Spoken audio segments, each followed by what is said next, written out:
Did you know that 35 million people between the US and Canada get their drinking water from the Great Lakes Basin? Sometimes it's the biggest things that we take for granted. I wonder what it would really take for people to recognize just how important the quality of our lake water is to our daily lives. It would have to be something pretty big or pretty green.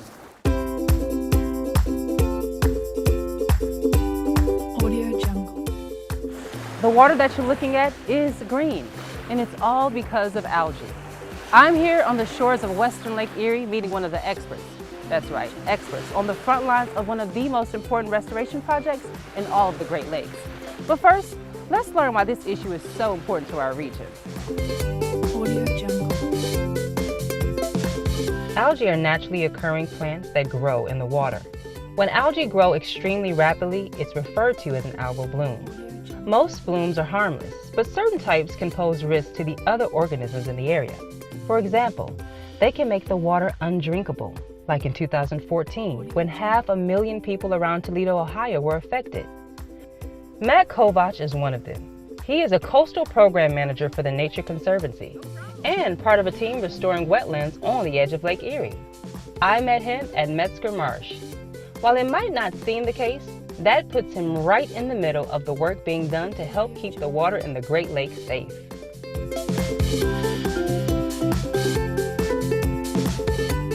So Matt, can you tell us why this area is so important to people who are looking to decrease the algae bloom?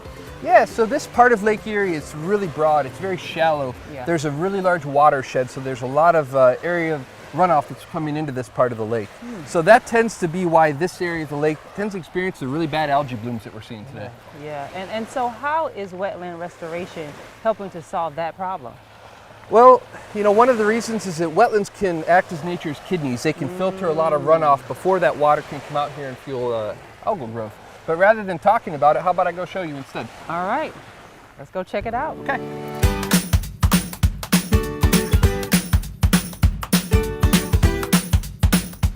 The Great Black Swamp used to encompass something about 5 million acres or so in northwestern Ohio. Definitely not 5 million acres No, no, and you know, Ohio's lost, say, I don't know, somewhere above 90% of all of that wetlands. Wow. And you know, that would have a drastic change on our entire region in terms of water quality. You know, Wow.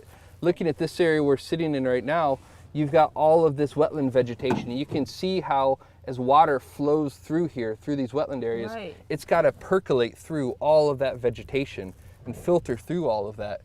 And you can see it, the water doesn't really seem to be moving at all. At all. Because when it gets to these big open areas, it slows down and the Wow. sediment drops out.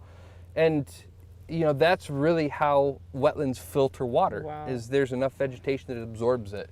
And that's really what historically would have allowed the water flowing off of that landscape when it hit Lake Erie to be very, very, very clean. Tell us about that process, because that seems like such a massive process, trying to restore wetlands. Yeah. What is that process like? Yeah, it really depends where you are. You know, Okay. for down here in this coastal zone where we've got these real big open expanses, a lot of it is just elevation. Right here, we are lower than Lake Erie's water level, the ground level is. Okay. So it's easy to allow water back in on the landscape. So that's one of the key criteria we look for down here in the coastal zone, is low-lying elevation where Okay. we can allow water to go back onto the land. So there's a lot that goes into it. Just enough.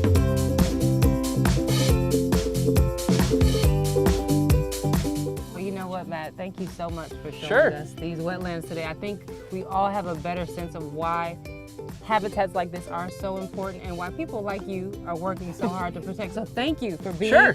our Brita engineer, our nature's Brita engineer. Sure, no problem. Thank you Thank you so for much. coming out. And thank you guys for coming out. But I have to ask one more question. Sure. I saw some kayaks up there, Yes. and I'm just wondering, we can explore a little deeper in those kayaks. Yeah, if we can ditch a film crew, it'd be a lot more fun.